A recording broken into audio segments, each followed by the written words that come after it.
What I saw as an opportunity, these kind of not sexy vertical software markets that were sneaky big. What you bootstrapped to in terms of revenue before you took out external capital in 2022? Call it high single-digit millions. Okay, so between 5 and 10 million. Sure. If you were doing, call it high single-digit millions in 2022, let's do the worst case, 5 million. And you also said you 10x'd since then. That would put you at around 50 million ARR this year. Am I in the right ballpark there? Yeah. How many customers are paying for the platform today? Right around 500 professional community association management companies. That has within it 50,000 communities and over 6 million homes. Hey folks, my guest today is Ben Currin. His focus has been to build a successful company with a thriving culture that improves lives of businesses, of Vantaca's customers. If you haven't heard of Vantaca before, they're really building software focused on HOAs, really hard market to sell into. We're gonna jump into it today. Ben, you ready to take us to the top? Let's do it. All right, so give us context first. JMI is involved in this business. There's a private equity play. Are you the original founder or you were placed in by PE?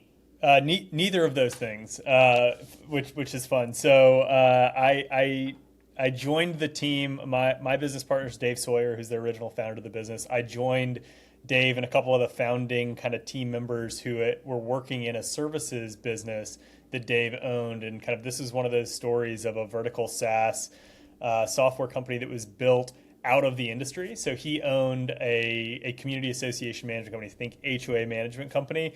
Started to work together with some folks in his team to build software for that company. They became the first kind of beta customer, and I joined kind of the next day, if you will. But there's lots of hard work and blood, sweat, and tears that I did not participate in that first year of kind of beta testing and all that stuff. But I joined Dave and kind of the founding team right at the beginning. And what year was that? That was late 2017, early 2018. So and what's the archetype there? Were you like the engineering lead and he was the industry guy, or what was the relationship? No, so Dave definitely the engineering guy, the industry guy, and both of us are engineers, but not software engineers. So he's an electrical engineer by background. I'm a nuclear engineer by background. He spent years and years and years, a couple decades in community association management, partnered with a couple folks who had built SaaS applications in this space before and kind of wrote the initial code. I came in and grew the team, grew the strategy in the industry. So kind of a couple of technical, non-technical partners, I guess you could call us. Wait, Ben, you have to connect these dots. How does a nuclear engineer end up running a HOA software company?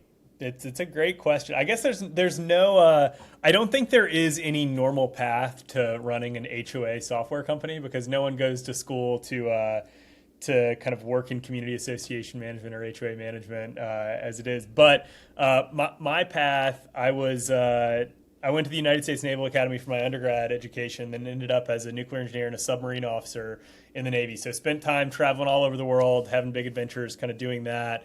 That was really important to me to serve our country and to do something like that, and also to have a big adventure kind of in my 20s, which I am glad and grateful to have done. But I always had kind of an entrepreneurial itch and knew I wanted to build something and loved technology, loved to tinker. I like to build little projects and do different things. And what I saw as an opportunity, not HOA, I didn't know anything about the HOA market, but these kind of not sexy vertical software kind of markets that were sneaky big, either had a payments component or a financial services component or had a big ecosystem around it.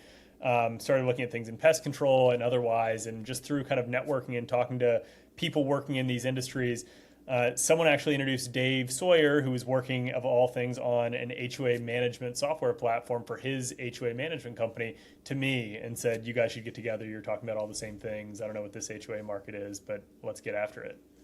Interesting. This makes tons of sense. Okay, so he was in the industry running a management company, had so much pain, he started building his own code, got connected with you. You guys hit the ground running really hard in 2018. I want to fill in the story between 2018 and 2025, but I also don't want to lose the audience if they're going, what the heck is an HOA? Maybe they're a millennial, they're going, I've never lived in a neighborhood before. Tell us what you sell here while I'm on your website. What's the product? Absolutely. So we call the industry community association management because it's more than just HOAs, but what the heck is an HOA? An HOA is a homeowner association. Even if you haven't lived in one, you've probably heard of a homeowner association or HOA or some kind of meme about it. It's, these are typically neighborhoods or communities that have some sort of common area property. Think clubhouses, amenities, golf courses, restaurants, pickleball courts, just nice landscaped grass, anything like that. But it also encompasses condominium buildings. So if you buy a condo, there is a shared common piece of real estate. It's the elevator, the lobby, the roof, the things like that. And there's a structure, a little kind of almost like a little city that has a little constitution that are the covenants that kind of manage how you have to live in those communities. You can not do certain things like not paint your house pink, which preserves property values, but you also get benefits like the use of these amenities and common area assets. So there's a whole industry of specialty property management that really focuses on serving just these community associations, serving owned real estate instead of things like multifamily rental. And those are our customers, those professional community association management companies.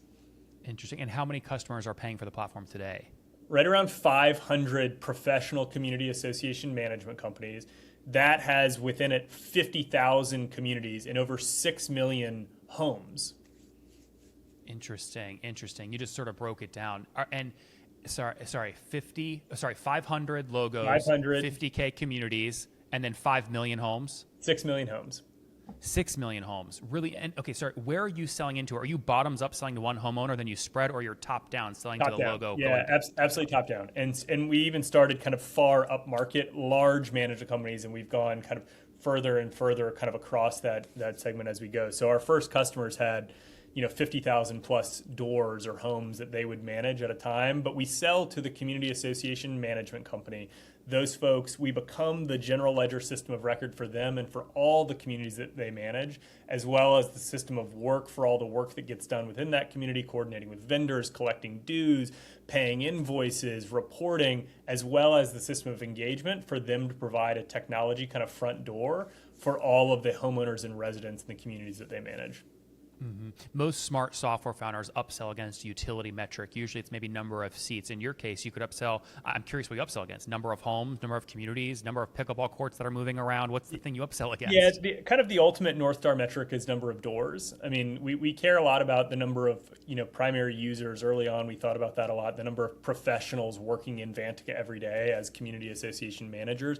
But ultimately, that North Star metric is the number of doors that are engaging with their communities through Vantaca as the front door. Okay, and that would be your 6 million homes. That's right. Interesting. Industry standards in this space are like between 50 cents and $1.50 a door. Are you sort of in that range? Yeah, I think that's ballpark the right range to think about for SaaS. Obviously, this can really change depending on, are you managing single family, low amenity HOAs in Lincoln, Nebraska, where it's very light what your HOA does for you as a homeowner, or are you in South Florida with a highly amenitized condo building where you've got valets and on-site staff and restaurants and other amenities? Obviously, those dynamics change kind of sector by sector in the dynamics of the management company, as well as the range of products that you consume. Are you using other financial services products like payments? We now have Agentic AI kind of throughout the platform. That's really changed how our customers engage with us. But that's kind of the right banner way to think about the metrics. Guys, remember, I am not just a YouTuber. I'm investing into my third fund. We've deployed $250 million into 550 software companies so far. Again, at founderpath.com. If you're interested in capital, I would love to cut you a check because I know you're investing in your education. You watch my show. So sign up at founderpath.com. And when you get the onboarding email, I reply and I see all those. Just reply and say, Nathan, I found you through YouTube, and I'll make sure to prioritize you. I would love to cut you a check. Check out founderpath.com. I'm reading your body language and listening very carefully to how you're structuring your sentences and words. And what it's telling me is I think you're potentially beating $1.50 a door because you're doing some really creative things and adding value in other ways. Is my read right there? Yeah, I think that's generally right. And again, you're talking about price per month per door. We have some of our products that are priced like that, and others that are more consumption based and things like that. Okay, fair enough. Can we dig a bit deeper here on other business models? You already talked earlier, like, why just do SaaS? If you're already ingrained and a guy from the space like Dave knows the space well and you guys built this great code, why not do payments? Why not do loans to community centers? Why not do whatever? How are you thinking about sort of what spaces to go into now that you have a beachhead, a mousetrap's already in these 500 community manager relationships? Yeah, it's a great question. And so to be clear, we started with with just a SaaS solution. We started with that beachhead. That was the pure kind of single product for multiple years. Over time, it's really expanded. Everything from payments, we have a payments platform and a payments product that is used across our customer base. That's both inbound payments from homeowners to their HOAs, as well as outbound from HOAs to vendors. We provide a number of different treasury services for community association banks to connect them to the deposits that they are linked to through those associations, which is significant. It's a place where a lot of relatively low-cost deposits are kind of aggregated by community association banks, as well as other products around kind of the vendor management ecosystem that are folks doing work in these HOAs, whether that's landscapers or electricians or insurance companies, et cetera. So we've, over time, really stretched into a lot of the different components of this ecosystem. But to your point, the beachhead and the first and most important vital product for us has and will always be that SaaS product that is the general ledger system of record. Okay, and that still today makes it more than, call it 60% of your total annual revenue? Yeah, that's fair. Interesting. Okay, on the payments product, is that just a nice value add you do for free, or do you sort of take a traditional 2 to 3% take rate on GMV going through the platform? No, it's less than that. I mean, it's certainly less than 2 to 3%, but we also I'd say it's a value add for our customers, but it's also a way for them to strip out a lot of the friction between them and their customers. So if you think about living in an HOA, like, do you mail a check to your clubhouse every month? Do you drop it off, or can you set recurring payments? Something like that sounds so simple, but that's what we're walking into often in the way these HOA management companies have to manage things like their payments processes. So we're stripping out a lot of the friction as much as we can. Interesting business model, interesting use case, very specific niche, which we love. Tell me more about the private equity story. Again, you get going in 2018, you guys scaled 2019. When did you bootstrap up to? Like, when did you raise your first external capital? Yeah, so we didn't raise any real external capital until 2022. So it was the summer of 2022, which was great. I mean, that kind of run, and really 2018, we had a couple of paying customers. Late 2017 is where we got those first folks. 2018, first year in market. So we had about 5 years of survival under our belt in terms of bootstrapping the business along, and growth was really good. Has never been a highly capital intensive business, but we saw an opportunity in 2022 that we really had gone from just capital efficient to capital constrained, and knew we wanted to invest more in product, knew we wanted to invest more in engineering, and really take a big swing at this industry. And so we partnered with JMI Equity in a minority investment in 2022, which was great. They've been fantastic partners to us. We've grown the business more than 10x since then. So that's been a great kind of growth story since 2022. And then based off homes or revenue? Revenue. Okay. And home's not far off either, but certainly revenue. And then this past year, in terms of funding, we did a minority recap, brought in another minority investor in Cove Hill Partners. That was fantastic. We closed that investment and announced it this fall, which again has just further added fuel to the fire for us and allows us to keep taking a big swing at this industry. Let me try and unpack a little bit of that in case someone else is listening and they're your version of 2018 thinking, man, maybe in 3 or 4 years I want to go this sort of minority route.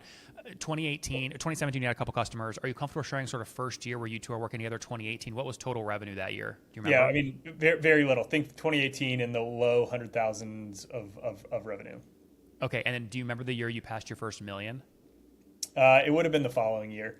Okay, that's pretty good growth. It happened relatively quickly, and I think you're giving us or me a little too much credit that we had this plan to bootstrap it along and then do a minority round. Like, we didn't.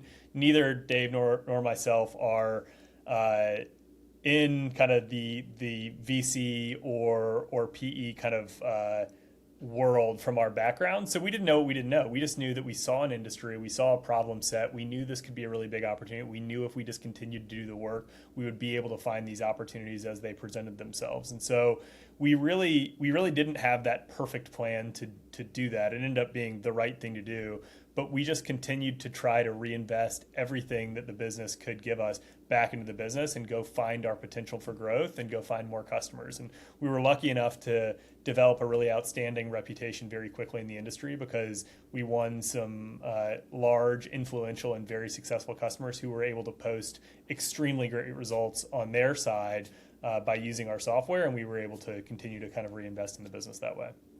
That's obviously a great story. Were most of those earlier customers, the reason you could close those enterprise accounts early on was because Dave came from the industry, so he had connections there? Or was it you cold calling, knocking on doors, hustling? I'd say it's all of those things. It's not just one thing. I think we did have some really good connections in the industry, but that certainly wasn't it. We were quickly selling to strangers, but what we were able to do is really show the results of our early customers, even Dave's management company, who was experiencing tremendous growth by utilizing a much newer and best-in-class technology platform, and really do kind of show and tell with all of our customers who really all of our early customers were willing to be great advocates for us and open their kind of doors and show new prospective customers the success that they were having. And so our customer success is really what fueled us. And then before we get into the external capital story, I want to give you guys like complete credit for what you bootstrapped to. Are you comfortable sharing what you bootstrapped to in terms of revenue before you took out external capital in 2022? Call it high single-digit millions. Okay, so between 5 and 10 million. Sure. Okay, very cool. So at that point, you said you knew you were capital constrained at that point. Why? Did you know you could spend money on ads and you didn't have profits to do that, or you wanted to go buy a company? Like, what made you guys look at each other one morning and go, man, we are capital constrained? Yeah, I don't think it was a single thing. What we found is that we were able to consistently, as we reinvest more in the business, continue to open up the constraints of our capacity. Things like onboarding and implementation, things like delivering on a product roadmap that would continue to open up new markets, things like just continuing to invest ahead of sales and marketing to open up capacity. We had really, really light sales and marketing investment for the first several years of the business. And so all of those things together, we just realized every additional dollar we were able to put in the business, $5 or $10 more come out within a pretty short period of time. But it's just, what is that time delay and how much, can we short circuit that time delay? And so all of those things together kind of had us look at each other and say, hey, this is the moment where we know this is working. We have the playbook. Now we need to scale, and it's worth investing ahead. Mm-hmm. And then can we fast forward to today? And then I want to wrap up with your take on AI and product roadmap you guys have for next year. But if you were doing high single digit millions in 2022, let's do the worst case, 5 million. And you also said you 10x'd since then. That would put you at around 50 million ARR this year. Am I in the right ballpark there? I won't give you an exact number, but you're not orders of magnitude off. Okay, fair. I mean, I'm just using to be fair, I'm just using your numbers. You said 10x since 2022, and you said 2022 is high single digits. So okay, fair enough. So take me through the minority sort of negotiation there. For somebody else listening, negotiating their own minority, I mean, why did you guys do minority instead of majority? How did you decide on the amount of capital? Was it all primary capital, or was some of it secondary? How did you think about that? Yeah, great question. So it was a mix of primary and secondary capital. We had some folks, we were solving for two things. Primarily, we were solving for cash into business, right? So starting from that chunk and saying, okay, we know we want to capitalize the business, what can we forecast over the next 3 or 4 years on kind of an aggressive front, which was still relatively capital efficient at the time. And then also we had a couple of folks who had been working in the business for several years at that point, who really the business had grown and exceeded their expectations. We wanted to provide some liquidity to some early kind of members of the company, which we were able to do, and that was great. And so that's kind of how we thought about the mix. In terms of why minority versus majority, I mean, it was clear to us that was a checkpoint that would accelerate growth. I don't know if we perfectly saw over the next 3 or 4 years 10x over that period of time, but we saw that as a possibility, and we saw a minimum of 5+x. So why would we want to sell more of the business at the time than we had to? And so that's been great. And really, we approached this most recent investment similarly. We want to capitalize the business first, provide some liquidity to some earlier investors. We did a friends and family round right alongside JMI, really small dollars, but truly friends and family. Return some capital to them, amazing. And then retain majority control and kind of the ownership of the business to go and to take a big swing at this. So is JMI an early family still on the cap table, or that's why Coville came in? They took out JMI and early family. JMI rolled is still on the cap table, as is most of the friends and family. We just provided some liquidity to those parties. Very cool. All right, as we wrap up here, we got to talk about like AI briefly, right? How are you you're deep into it, you see a lot of data, you're connected to a lot of doors. How are you thinking about like AI and your product roadmap on a go forward basis? It's a great question. It's been the single biggest game changer for us, certainly in the last 2 or 3 years. So we've been building internally with AI for several years and putting products in front of our customers as well. And then kind of the big bang moment for us was late 2024. We acquired a small kind of business, really almost acqui-hired a couple of really talented partners out of Y Combinator, a company called HOAI that joined Vantaca. We still operate that product as an independent product brand, but within Vantaca. Closed that kind of late 2024 and very quickly has become a really meaningful part of our business. Almost all of our new logos onboard both Vantaca and HOAI together. And what HOAI is really an agent that lives within the Vantaca instance that relentlessly pursues all the tasks that humans would have otherwise used Vantaca to do. So executing customer billings, answering homeowner questions about bills, paying invoices, creating reports, solving complex problems. It's quickly grown to touch really every bit of Vantaca and every bit of the homeowner experience. We have an HOAI voice agent that replaces or supplements a call center for management companies to answer homeowner calls and solve billing questions and create follow-ups all through kind of our customer base. So that's been really transformational in terms of how we engage with our customers. Well, Dave, Ben, if people want to watch you and Dave execute this strategy over the next 12 months or so, where's the best place they can follow you guys online? Yeah, I mean, so that's a good question. Our marketing team would hate my answer. I'm not wildly active. Neither is Dave. Neither is Hao Yu, the founder of HOAI, who is now my partner. But Vantaca is. So I would like the Vantaca website's good. We have multiple channels. There's a Vantaca podcast, Guilty by Association. To play on association management. There's tons of good stuff out there. So I'd keep up with that. And certainly if you're within our industry, you'll see us in all those channels.